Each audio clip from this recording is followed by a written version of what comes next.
We all know the Keiron are cool biomechanical aliens that have taken the Starcraft world by storm. But who are they? Where do they come from?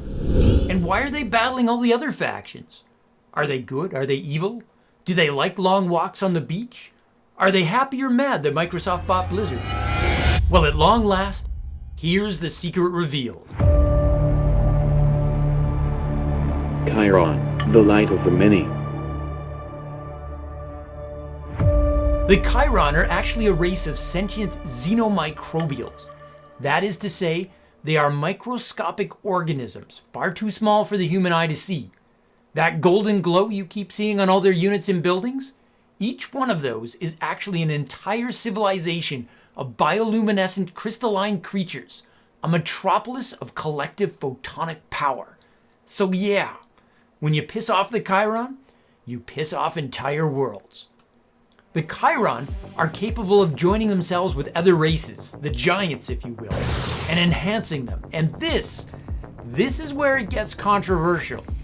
The Chiron's detractors would call this possession, invasion, or use words like enslavement. Their proponents, though, call it symbiosis, a partnership. For their part, the Chiron call it coalescence, the process in which they send up 1 billion of their kind to enter inside another being and meld with their neural net. The beauty is that the process of coalescence works not just with organic machines, but mechanical ones as well. Anything with a form of energy. The Chiron first attempted coalescence thousands of years ago on the prison moon 1147 Omega, a small planetoid nicknamed Planet Pariah. Planet Pariah was part of the Jorvax system, a solar system that was home to a race of dog-like humanoids called Varinth. The Varinth had a problem. After a few thousand years, their aging sun was in the course of going nova. The Varinth labored hard on a solution. They spent a few decades constructing colony ships, enabling them to evacuate for another system in order to rebuild their civilization. However, they saw no need to invest resources in rescuing the inhabitants of Planet Pariah, a harsh moon the Varinth had colonized with nothing but their murderers and thieves and undesirables. The Varinth left these pariahs to die a slow, fiery death. But before the sun could take them, the microscopic Chiron solar drifted to their world and made them an offer of rescue. The pariahs could give their bodies to the Chiron and join with them as vessels, and in return they would be taken off-world to begin their own civilization. With no real alternative other than total immolation, the prisoners readily agreed. And so the pariahs were born, a new creature composed of an entire civilization of xenomicrobials inhabiting a single warlike humanoid. Now, with access to giant functional limbs and tools for the first time in their long existence, a whole new universe of possibility had opened up for the Chiron. Their first act was to build a series of devices called converters. These giant mice-like machines were the perfect vessel for the Chiron, enabling them to focus their energy to bend and convert raw energy into matter, the technology to shape. With that, the Chiron became almost limitless in terms of their capacity to build. Now a fully functioning spacefaring species, the Chiron spread across the galaxy. There, the Chiron kept a watchful eye for other doomed species, viewing themselves something as the galaxy's caretaker.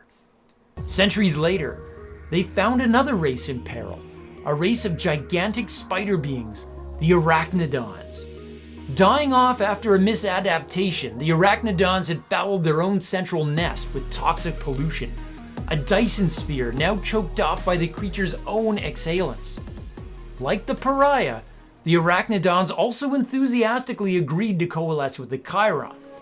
Once the process was complete, the Chiron used their technology to fix the biological defects within the Arachnidons, largely by providing them with new superior mechanical forms to use to breathe. In doing so, the Chiron created a new entity, the precursor to what today is known as the Pulsar. But on the Chiron's third coalescence, it all went wrong. The Umbraxians were creatures of darkness, strange monstrosities that fed off the disparate negative energy of black holes. At war with their own kind, the Umbraxians were at grave risk of extinction from a centuries-long blood feud, having fallen down a path of vengeance leading to mutually assured destruction. The Chiron offered the Umbraxians a way out, a chance to coalesce with them and bring peace and balance to their kind. Originally, the Umbraxians agreed, but later backed out when questions were raised about their true level of autonomy and how much freedom they would really be granted in such a union.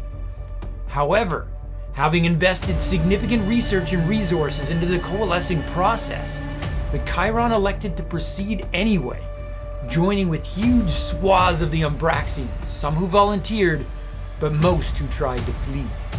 The Umbraxians who managed to escape fled to tell the rest of the galaxy what they saw as the truth about the Chiron, that they weren't saviors at all, they were enslavers. Those who did not get away became what we now know today as the Umbra. The Chiron continued to grow. They added several other races and machines to their light: the Volt, the Subjector, the Psionic Crux. Each species was rebuilt to incorporate the best mechanical pieces the Chiron could shape in, enhancing their ability to contribute to the light. As crazy as it sounds, as word spread, a few species even reached out to the Chiron and asked to be included.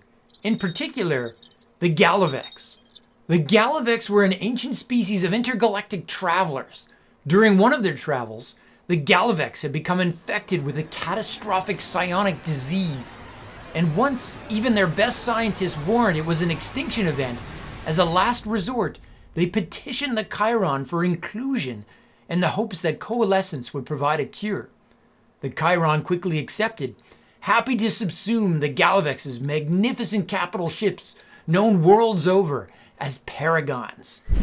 In some corners, though, some whisper that the Chiron actually infected the Galavex in the first place and created the very crisis which sent them running to the Chiron to help. Certainly the Umbraxians believe such conspiracy theories. Regardless, the Paragons expanded the Chiron's capacity for interstellar travel even further, and for the first time, the Chiron crossed into whole new galaxies.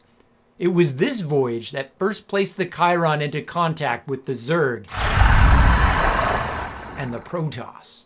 We are the light of the Kala.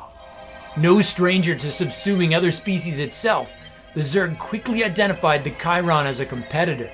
Warfare began almost immediately. Purity of essence on a macro level versus purity of light on a microscopic scale. While the Protoss initially saw the Chiron as a like-minded force for balance in the universe and an ally against the Zerg, dire warnings that the Chiron might not be entirely all that it seems began to reach their ears. The insular Protoss became concerned that the Chiron might, not unlike the Zerg, seek to subsume their species. Today, trust is low, and skirmishes and Cold War battles are not uncommon. There is, though, no open war between them, and they still share common cause in their fight against the Zerg. And just what will the Chiron think when they at last meet the Terran? So that is the origin of the Chiron, according to Zug. So, no, this is not canon, and I don't have authority. The Chiron are not remotely my creation. But where there is a vacuum, keener fans like me will inevitably make stuff up, and just maybe some of it will stick.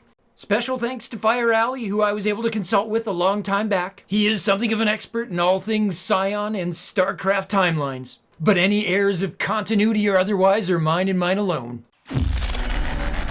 So, let me know your thoughts. Do we need origins for the Genetron and the Zyad? Or can I get away with safely saying, from my base to yours, Zug's weighing out?